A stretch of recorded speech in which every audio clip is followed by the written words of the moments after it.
All right, let's just go ahead and dive in and get started. Hey, good morning. My name is Abe Smith. I'm the Corteva Range and Pasture Specialist for Nebraska and Iowa, and it's a pleasure to be with you all. Thank you guys for hopping on, joining in with our discussion today. On the line with me, I also have Brant Metler, who's our Range and Pasture Specialist for Southern Missouri as well as Northern Arkansas, and Jordan Boone, who covers Eastern Kansas and Northern Missouri as a Corteva range specialist as well. So if you have questions, please go up to your the top of the Zoom screen and you can click on the Q&A question bar. Jordan, would you make sure that you've got that open and you're monitoring that if something does Yep. come up from a Q&A standpoint? I think there is possible we may see some folks respond back to either our poll questions or, again, if you have specific questions as we're dealing with a topic, it's very helpful for us to use the Q&A versus the chat feature. And so make sure that you can do that. We're scheduled to run until about 9:45, or excuse me, yeah, 9:45. And I think we can just kind of get started from that. What we're really going to try and cover is we just want to remind folks why weed control matters. We want to kind of review some key products from Corteva Agrisciences. We'll cover some timing products and best practices for local weeds, and talk about the timings, spring versus fall. We'll also talk about some brush management techniques, just some general, even a general weed and brush combo program that has worked very successfully in my geography, and I believe Brant and Jordan, they've seen success there as well. And then we want to talk about the importance of how you communicate in treating pastures. And so with that, we'll finish up with Q&A, and then we'll do a giveaway at the end, and we'll have that announcement of who would win a giveaway to follow sometime in the next week here. I like to start off as I talk with customers about this sort of topic, just to remind folks that weed control is a real big focus of what we do. Customers come to you for help me control thistle, help me control ragweed. But this business isn't just about dead weeds, and that's important. But what really is important is actually stepping back and taking a bigger look at the impacts and the benefits of weed control for many customers. Weeds bring on a variety of problems, and customers that get focused on solving that weed problem may not be accounting for some of the issues that weeds are delivering to them. They may see them as noxious, and there may be a problem with them taking up ground. But the other piece is that just the overall burden of weeds reduces your carrying capacity. It can really increase the amount of feed that is required to produce cattle. We tend to get cattle that focus on spots rather than grazing whole pastures. And to that end, you see reduced productivity out of that pasture. But weed control also doesn't just delivers more than just dead weeds. It delivers better stocking rates. We're replacing weeds with grass pound for pound. We've had studies that have demonstrated that for over 30 years consistently. And so when we take a pound of weeds out of that pasture, we're going to put a pound of grass back in there or more. We see better long-term herd health. We see decreased vet bills just from, we have calves with a lot of eye issues, especially when you get into the pokey weeds later in the season. And hopefully with good grazing management, we can extend that grazing season a little bit longer. So success isn't always visual. Residual control works really well. A sign of success is more like the picture on the right, where it's just grass alone. But some customers may convince themselves that, well, I just have not a very weedy pasture. That's why I don't need weed control. I don't need to work on my pastures overall because, well, my pasture looks like this. It's just not that weedy. The reality is, and these were two ultigraze fields over in Grinnell, Iowa. The pasture on the left, what you're seeing with the musk thistle there on the right-hand side of that picture is an area that ultigraze couldn't be spread on. So the area on the right-hand side and the hill behind, that was treated with UltraGraze fertilizer, or UltraGraze treated fertilizer with Duracor through one of my UltraGraze dealers over in that area. And the lack of weeds is really a demonstration of how critical weed control can be, especially early on in the season. So this customer, both these customers were maximizing their grass production by reducing or having producing a lot of grass in lieu of a lot of weeds. They were able to go back in and touch up this side hill, this berm where the fertilizer couldn't get. They went back in and hand sprayed, which they knew they could, but it's just an area they couldn't spread. But oftentimes we have customers, they get very focused just on seeing weeds kill weeds and let's forget the rest. We need to make sure that there you have an appreciation for what the benefits of what that weed control is delivering and the value that you're helping them see out of that overall. So there are cases, especially with skeptical customers, side by side treatments. And in this case, we had the backfield was treated with Duracor at 20 ounces an acre, and the forefield was left untreated. We did a really nice job with UltraGraze treatment using 20 ounces of Duracor, and we reduced a variety of weeds, but in this case, a variety of some of the forbs that were really impacting this pasture overall. So sometimes, even in big fields or customers that have been very consistent, sometimes leaving an accidental check strip somewhere or even a planned check area like this can really be a benefit to demonstrating the value that you can produce with herbicides. So I'm going to hand it over to Brant right now. Brant's going to talk about a couple of the key products here and some of the key updates that we want to cover this morning. Yes, thank you, Abe. As Abe introduced me in the beginning, I'm Brant Mettler. I'm in southern Missouri. I cover southern Missouri and northern Arkansas. I live down around Joplin, Missouri, kind of heart of the Ozarks. And so that's where I'm at, where I'm coming from. And so I get the task of being able to cover what's new from Corteva. Everybody always wants to talk about what's new, what you got new and different this year that we can talk about, and how can that be of a benefit to us. And so I want to kind of highlight the four main new topics that we want to cover, that I want to cover during my time here. You see here a few different things. The one that's gotten the most buzz here recently, and that is the most fun to talk about as of late, is NovaGraz. Having a new product to talk about that is very unique and different. And we'll cover that, kind of whet your appetite today for that one a little bit, and then cover it more in depth next week. And so definitely take any questions later on that. But like I said, we'll just kind of cover it at a surface level right now.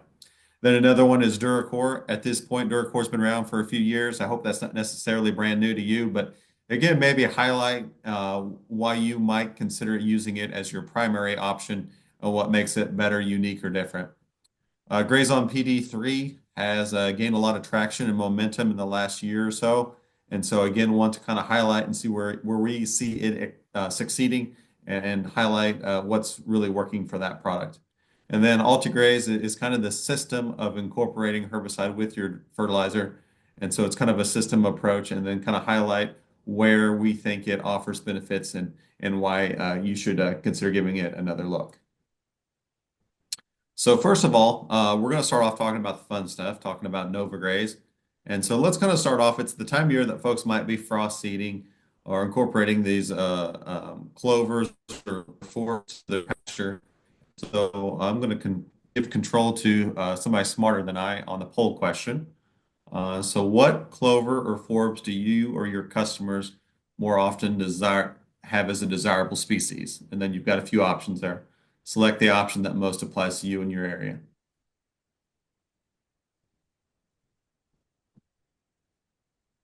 We'll give this just a couple minutes.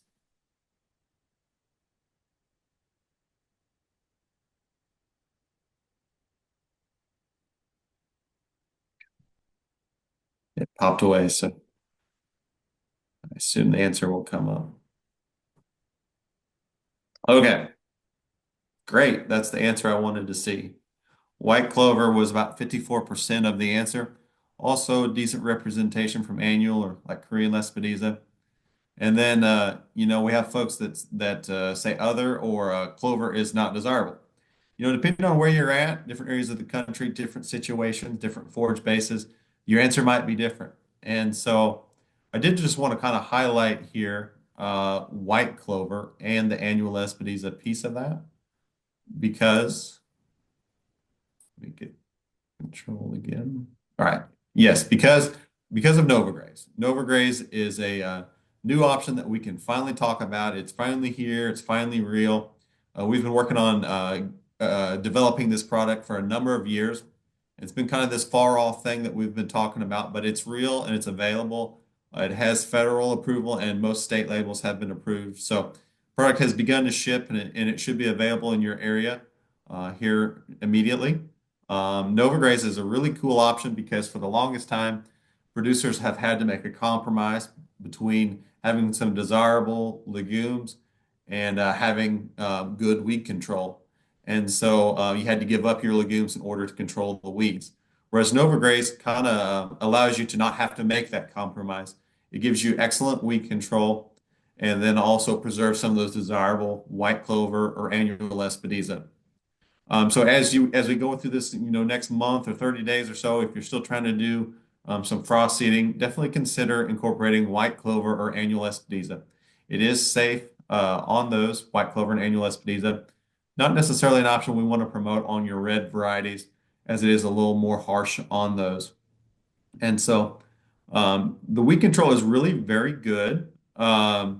It's not as broad as, say, Duracor. I won't say that, but it just so happens that some of the species of weeds that it does control, it hits really the heart of what we're most concerned about. Things like ragweed, cucumber, wild carrot, poison hemlock, plantain, chicory. There's several others listed on there. Like I said, it's not as broad as some of the other options, but the ones that it's good on are some of the ones that you're usually most concerned with. Not a long or much residual, so it's more of a post-emergent option. It's an option that you can have really two windows, in my opinion, either in that fall time frame for your biennials or your late spring, early summer window for your summer annuals and things like that. So it's a really unique option. We'll cover it more in depth next week, but I just want to highlight and make it known that this product is now available and it is a very cool, unique option.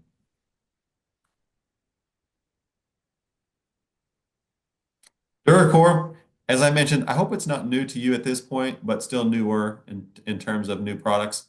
Duracor is powered by Rinskor. That molecule is also in NovaGraz. And so that molecule has allowed us to kind of come up with some new and creative and innovative products such as Duracor. Duracor's advantages over, say, Grazon Next. Duracor controls over 140 different weed species. That's 40 more than what's controlled by Grazon Next. So broader spectrum.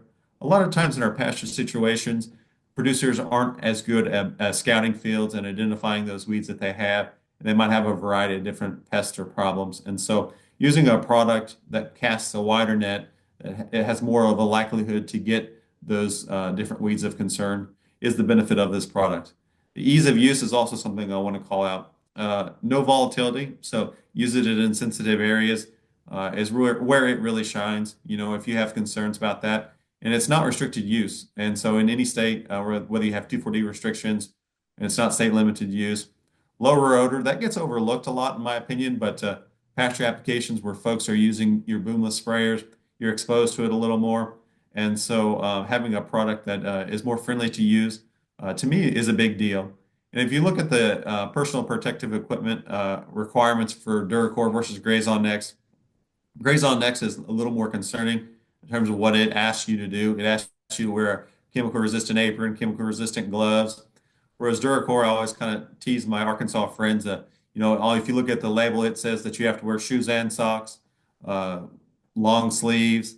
And so, all kidding aside, Duracor is just a lot more friendly, user-friendly option to use.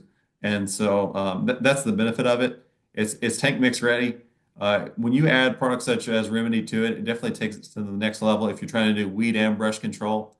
Duracor by itself does offer some brush control though on things like locust or multiflora rose.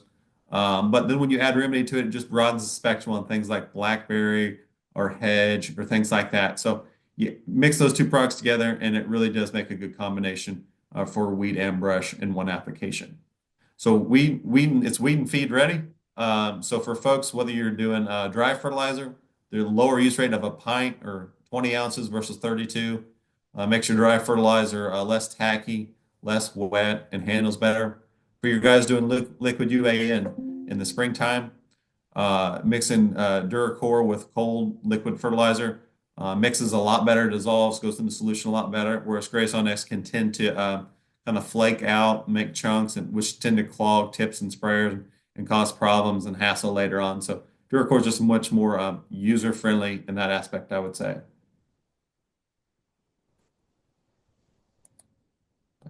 There we go.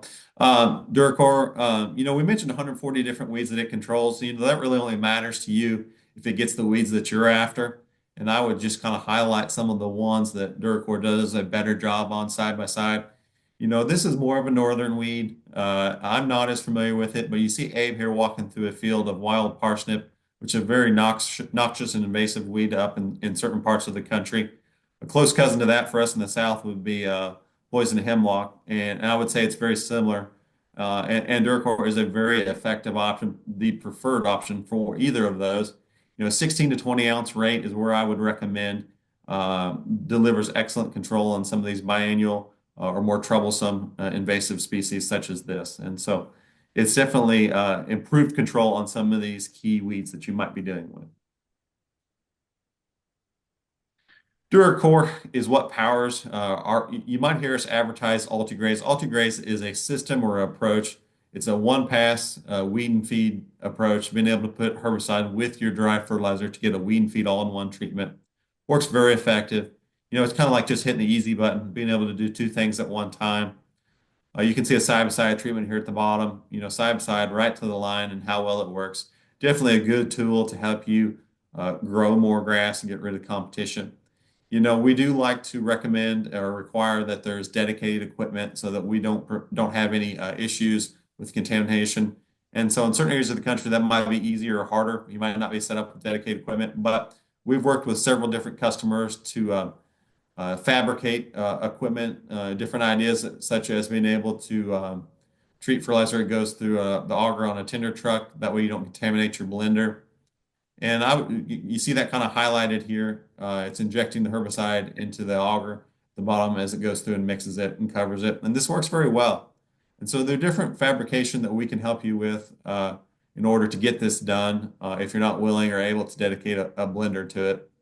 So I would say just talk to your local territory manager with Corteva on ideas if this is something you're interested in taking to the next step. We can help you with some ideas on how to get this done.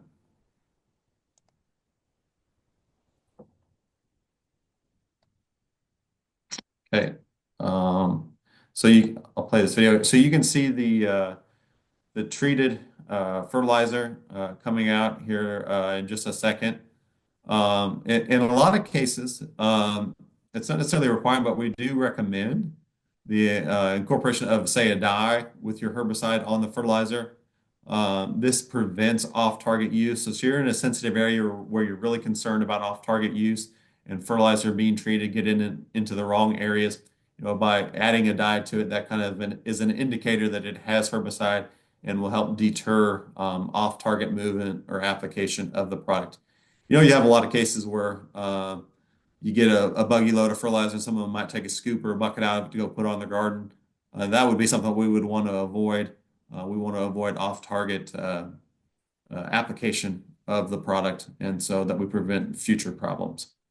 But that's what you see here. We added a dye to the Duracor, and then it covered the fertilizer, just indicating that it has herbicide on it. UltiGraze is really unique because it offers you to make application in sensitive areas. You can see here at the bottom left where the application was made kind of the lower waterways or grass terraces.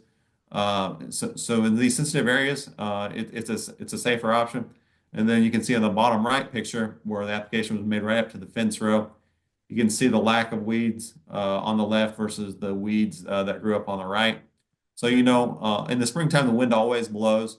And so you might be able to spread fertilizer on days when you might not be as willing to spray conventionally. And so offers more days to get work done in terms of being able to get application and product to the ground. Lastly, I'm going to finish up talking about GrazonPD3. GrazonPD3 is kind of our newest option before NovaGraz, but GrazonPD3 is an improvement on an older formulation, Grazon P plus D. It's been around for quite a while with very little improvement made to it until this point. So Grazon PD3 just kind of helps utilize our 2,4-D choline or enlist technology plus the standard of Tordon to make Grazon PD3. So it's kind of our newest formulation. Like the name indicates, the three main benefits, Grazon PD3, the three main benefits of the product: no volatility, no odor, and lower application rates. And so you're using lower application rates, 20 ounces versus a comparable 32. You're handling less product, comes in a 2-gallon jug instead of a 2.5. One jug does 12 acres instead of 10. So it just goes farther, covers more acres. You're using less per acre. Lower odor, again, for those folks that are using boomless sprayers and folks that are getting more exposed to it, it's just easier to be around. So again, it's just an improvement on an old formulation. Again, a better option to use if this is your product of choice, a safer option used in sensitive areas. I would still probably steer you to Duracor as being the top of our kind of pyramid of products. Whereas Duracor controls over 140 different weeds, Grazon PD3 kills 70 different weeds, but still a great product if that's your direction.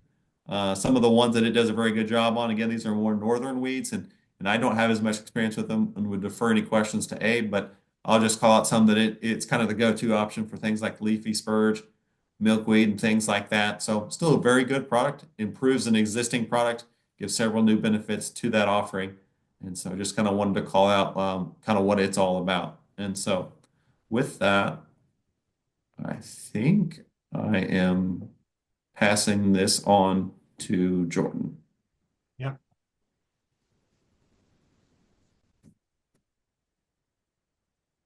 Hey, good morning. Thanks for joining. I'm Jordan Boone, Territory Manager at Eastern Kansas, Northern Missouri, like Abe said. And we want to start out with a poll question, just kind of asking what month is your largest window for spring application of herbicides?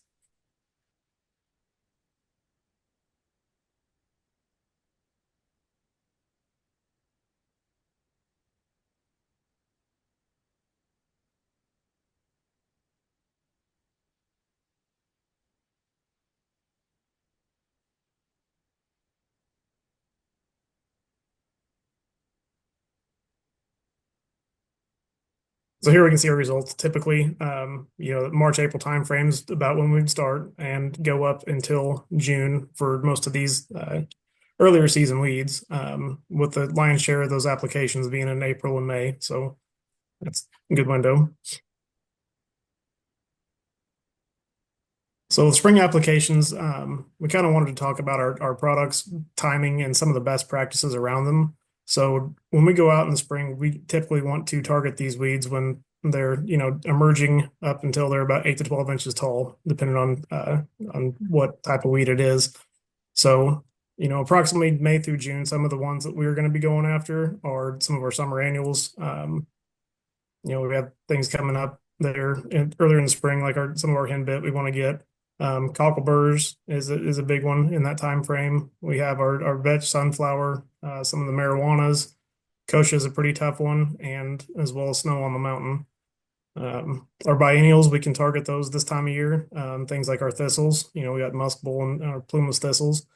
Curly cup gumweed is another one we can target that time of year. Or some of our wormwoods, some of the undesirable clovers that we have out there, and of course our carrot species. When we jump into perennials, some things like ironweed, Canada thistle, mentioned hemp dogbane too. The best time to get those are about that 12-inch tall. Height and size on those weeds, as they can be tougher when we jump into trying to control some of our perennials. The rates that we want to use on these, our Duracor, we want to stick around that 16 to 20 ounce rate and use, non-ionic surfactant or an MSO at quart per 100 with NIS or MSO. We want to stick around 1%. We're jumping over to Grazon next. We want to stick around that 28 to 34 ounce rate, with most applications going out around that 32 ounce or a quart rate with our NIS at 0.25% or 1 quart per 100. Got another poll question here for you. So what month is your largest fall window for producer applied chemistry?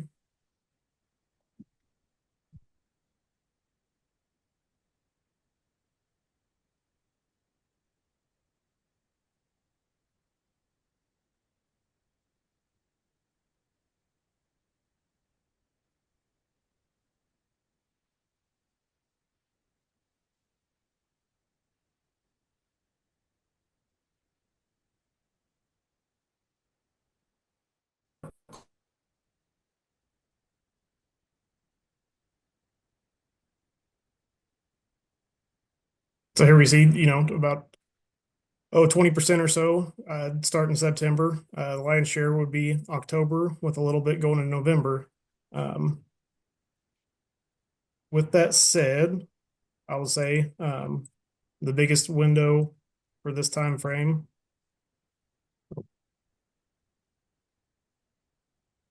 There we go. Sorry, I had a little bit of lag in there. We can go anytime in the fall. We can go early up until about a week before the first ground freeze. One exception to that would be our thistles. We can still get some control on those after there is a frost, as long as the temps are good enough for them to be growing. Some of the weeds we look at, our summer annuals, obviously, by the time fall rolls around, they will be already through the reproductive stage. So any application on them is not going to be beneficial. Some things like our biennials, our thistles out there we mentioned, they're going to be, in a rosette form in the fall. So they're really easy to target that time of year. Mullein is the same way. We can still get some of the wormwoods earlier in the fall, and a really good time to target some of these carrot species like poison hemlock and wild parsnip is in the fall while they're smaller. Some of the things like perennials, Canada thistle can be sprayed, like we talked about, post frost if it's still growing. And we always want those thistles to be, like we said, in the rosette stage.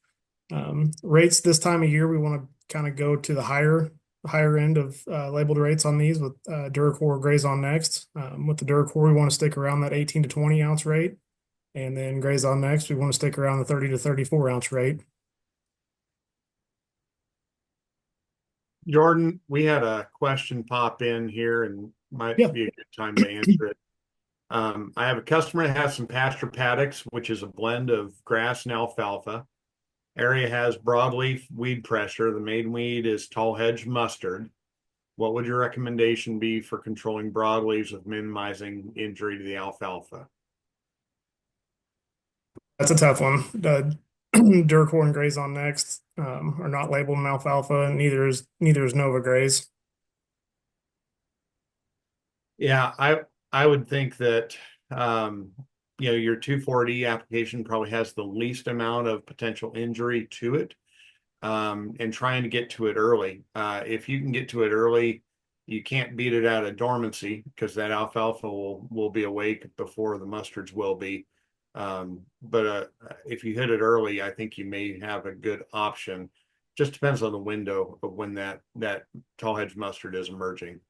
And then second question would be, last year we used Duracor impregnated onto urea, had some buffalo burr come through later in the season.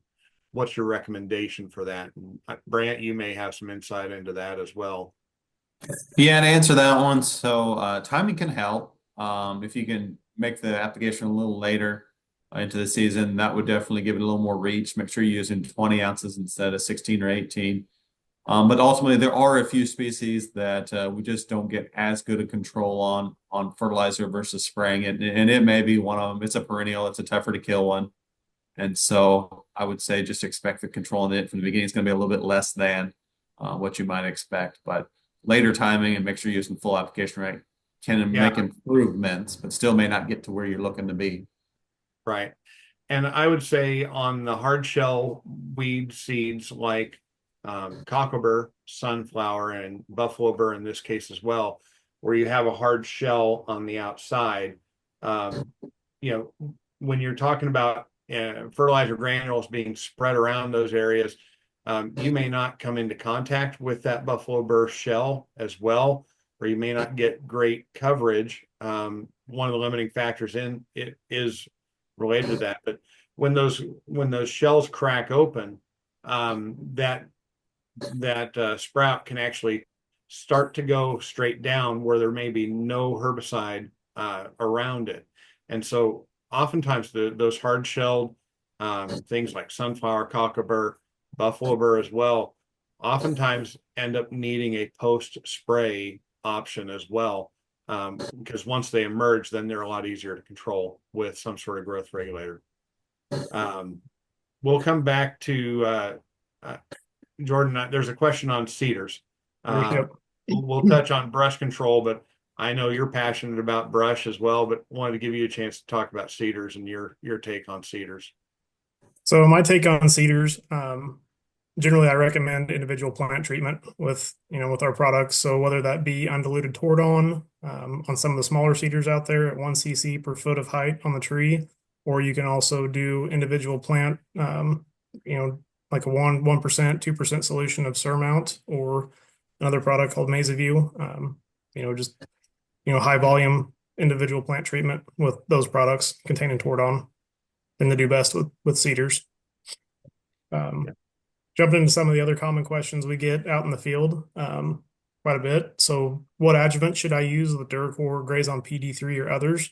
So there is some better recommendations around some of the new herbicides coming out. So with that, we wanted to touch base on some of the adjuvants. So they will improve performance of these products in poor conditions. Things like our higher temperatures, we hit 85, 90 degrees plus.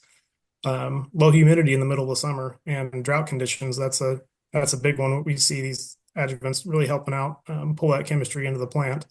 And then also, dusty plant surfaces, getting through that top of the leaf into the cuticle and helping pull those herbicides in. So generally what we recommend is a 0.25% or 1 quart per 100 gallon of a non-ionic surfactant.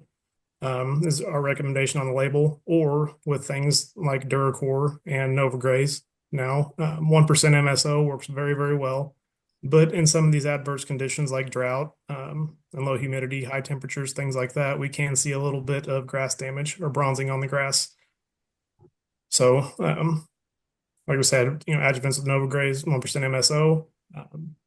And do we require drift retardants? So some of our DRAs, we do not restrict or require DRAs with our herbicides on the label, but we do see positive results as far as some of the driftable fines, and really helping that spray pattern kind of stay more consistent with drift retardants in the tank.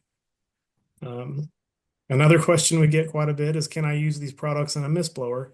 So we do not recommend and are not labeled to be using our herbicides through a mist blower. And we actually have some language in the labels that specifically say they're restricted and do not use with mist blowers.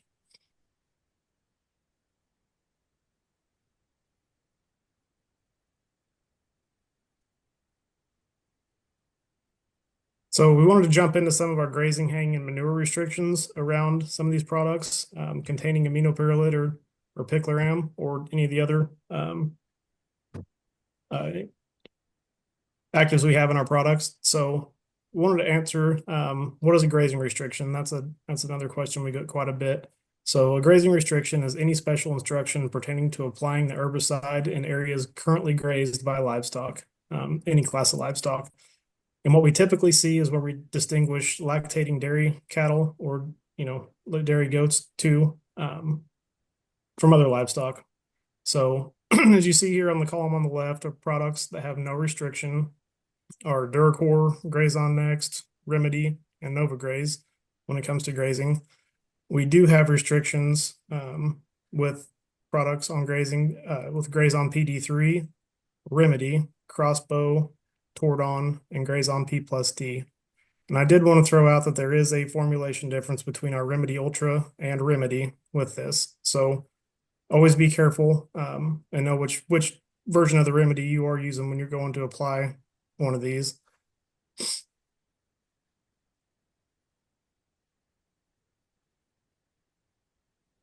So I want to jump into hay and manure restrictions. And what are they? So there any special instruction regarding the harvesting, movement, or use of herbicide treated hay and manure. So our products containing, like I said, milestone, aminopyrrolate, or picloram do have hay and manure restrictions around them. So these herbicides containing aminopyrrolate or milestone are Duracor, Grazon Next, Chaparral, and milestone alone. Herbicides containing picloram or Tordon are GrazonPD3, GrazonP plus D, or Tordon 22K. With those restrictions, this picture here is specifically around anything with milestone or aminopyrrolate in it. So just think 18 months after application, there's going to be restriction as far as hay or manure use or grazing animals onto an untreated pasture. Or say if you want to, you treat a field in 1 year and you have plans to go graze corn stubble in the fall, there is going to be a restriction around moving those cattle to the corn stubble. They will need to be dry lotted or fed untreated forage for 72 hours prior to moving them. So that's for the livestock. And we also have restrictions around hay. So hay from the areas treated with this product following the 18 months after application cannot be used for silage, haylage, baleage, green chop, unless allowed by supplemental labeling. We cannot move hay or silage from treated grass with Duracor, GrazonNext, Chaparral,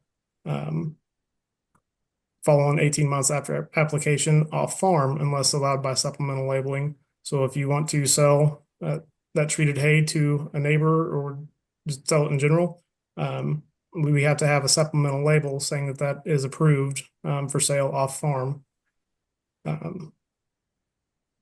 NovaGraz, yep. So supplemental labeling is for select states. So there were some revisions to allow for use on hay intended for distribution or sale off farm or ranch. If we wanted to harvest any of the grass for silage, haylage, baleage, green chop off the farm or ranch. And typically where we see that is up in the Dakotas and some in Nebraska with that movement of hay. And then there also were some revisions made to allow for use for right-of-ways for some of this treated forage and to be able to go in and graze these livestock on those areas.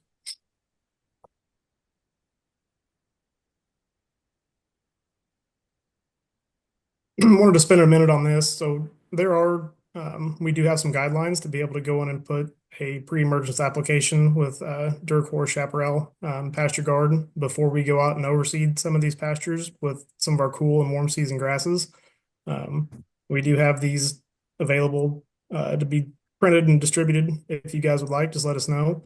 But as we see here, we can go in pre-plant on an overseeded and run a rate up to 16 ounces an acre of Duracor. And we're looking about 15 days before we're able to go in and plant a cool season grass, such as our fescues, orchard grass, timothy, and ryegrass. Chaparral, we can go, 30 days prior to planting at that 2-ounce rate. And then Pasture Guard, being as that's not a residual, what we would deem as a residual herbicide, you can go in up to 1.5 pints and plant cool season grass the same day. Post-emergence applications, you make an application and or plant your grass and want to know how soon you can make an application because you've got some weeds coming up. So typically what we like to see with these cool season grasses is for that grass to be at about V3 with an application up to 1 pint. You can go up, 12 to 20 ounces, so you can use the max rate once that grass tillers. With Chaparral, use is not recommended on tall fescue or timothy or annual ryegrass. One of the ingredients that metsulfuron can be pretty tough on some of the cool season grasses. And then we have the same thing with Pasture Guard as we do with Duracor. We can run about up to V3 and on. We can go ahead and make that application. Some additional grass crops. So we looked at these guidelines, study this for, hey, we made an application in the spring trying to control some of our weeds, and we all of a sudden hit a drought. Seems to be the case the past 3 years in Kansas.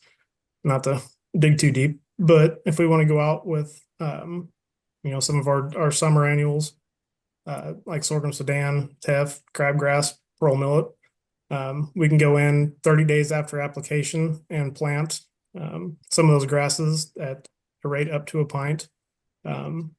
Looking at 16 to 20 ounces, we can go in 45 days after making an application, and plant some of these grasses. Chaparral 2-ounce rate, we're at 45 days, and Pasture Guard still the same thing with a cool season. We can go in day of planting. As far as post-emergence applications, with some of these grasses, they're generally not recommended to warm season grasses because there can be an unacceptable level of injury.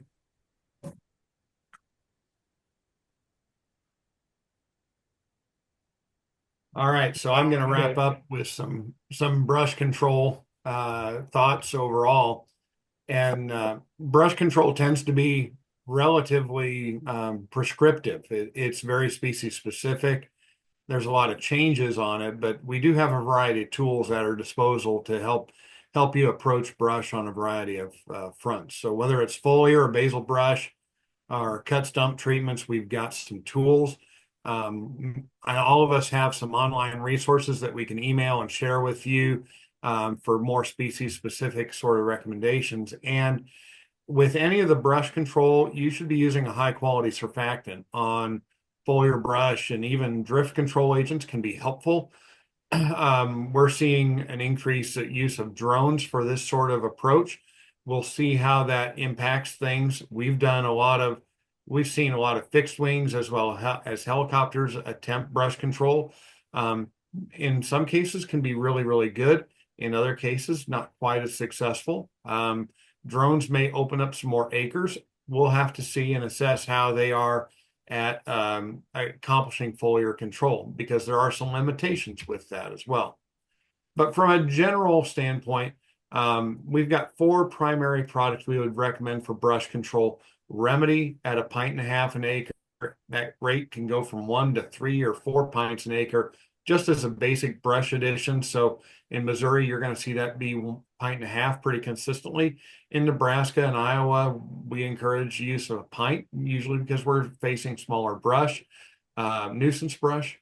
Pasture Guard at 1 pint per acre for things like Sericea or Lespedeza, but also just for a low residual brush option as well.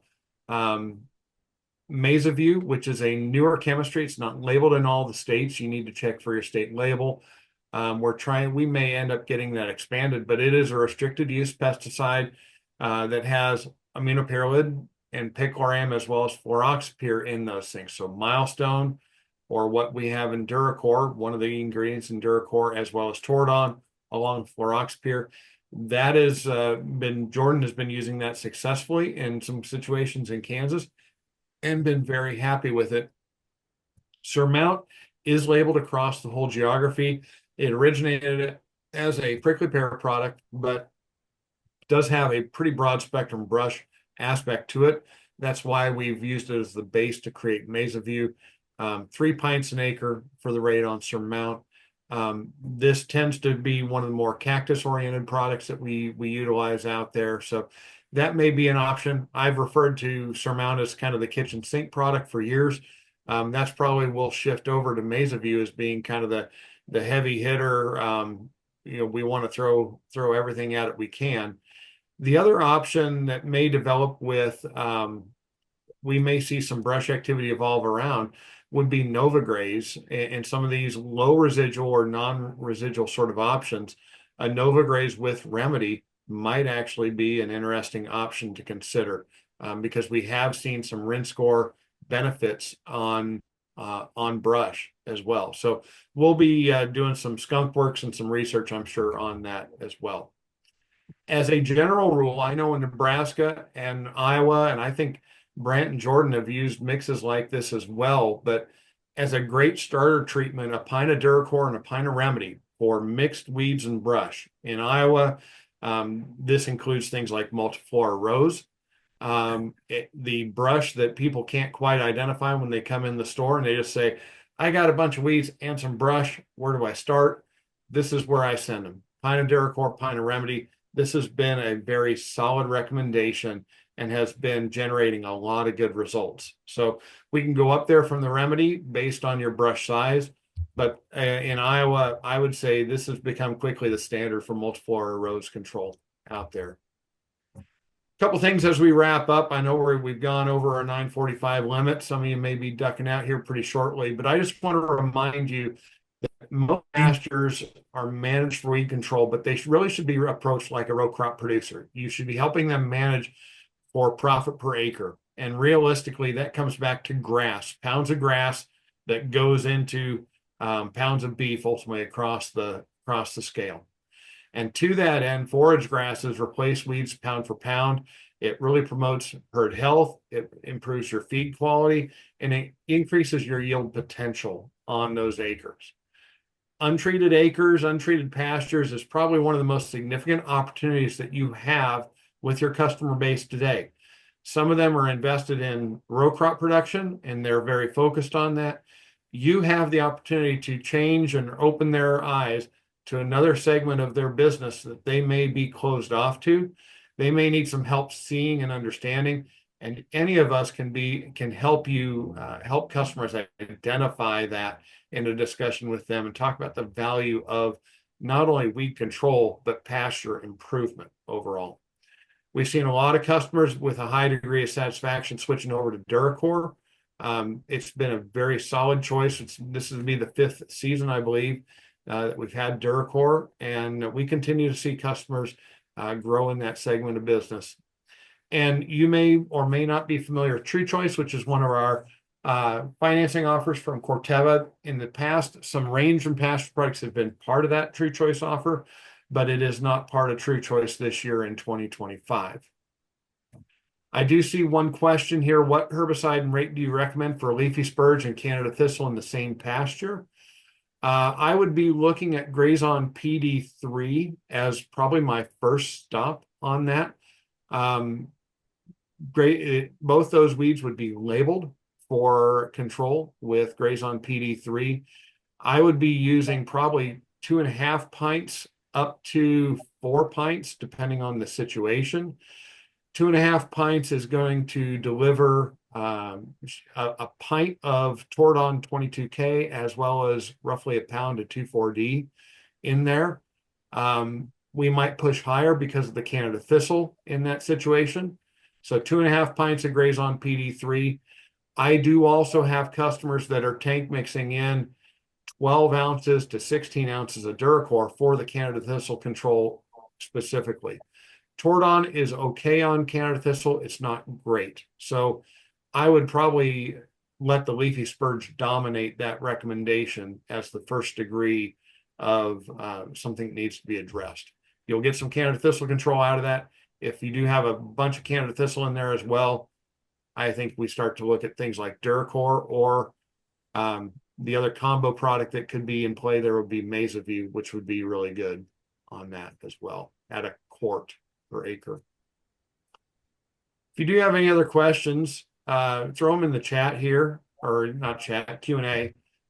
We'd be happy to answer those questions here. We'll give you just a little bit if anyone else has questions. And make sure that you take our email addresses. If you please reach out to us if you'd like to schedule either another direct recommendation call with you, or you want to schedule time for us to come see you on site. We'd love to do that. We're interested in doing that with customers that want to engage and grow this business. It's what we wake up every morning trying to do. And we really appreciate your time today.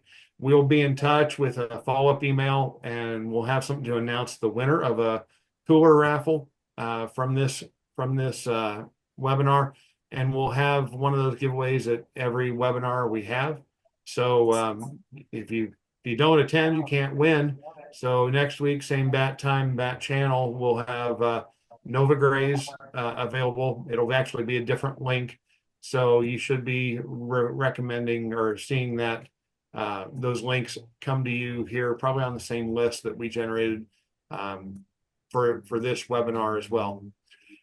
Question in the chat, what would you recommend for buckbrush? We've had good luck, and I'll let Jordan answer this one as well, and I may have some other comments. So there's a couple options on buckbrush. Typically, what we see in our geography here in the Midwest is we want to go after buckbrush before June 1st, before it gets waxy. So number one recommendation for buckbrush would be a pint of Duracor plus a pint of Remedy. Does very well. Or you can run 16 to 20 ounces of Duracor with a pound of 2,4-D.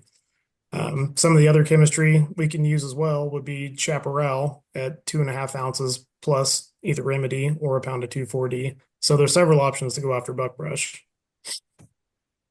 Yeah, we seem to see metsulfuron. You referenced Chaparral, but Duracor metsulfuron as an option. Duracor 2,4-D. There's a lot of different ways to skin that cat, so to speak. And usually buckbrush if buckbrush is really driving the recommendation, you might run the numbers on some of those. Usually there's some other weeds in the mix as well that might help flesh that out. So as you look and you assess those weeds, and actually here over the next month, you'll start to see what some of those weeds that are perennials, how they're overwintering. You may start to see some green up and growth. It's over the next 30 to 60 days, not a bad time to help start scouting some pastures if you can. With that, I'm going to let you guys go. If you all stay on for a little bit longer, if you have any other Q&As, we'd love to talk with you, or give either any of us a call or an email. Thank you so much for being part of this.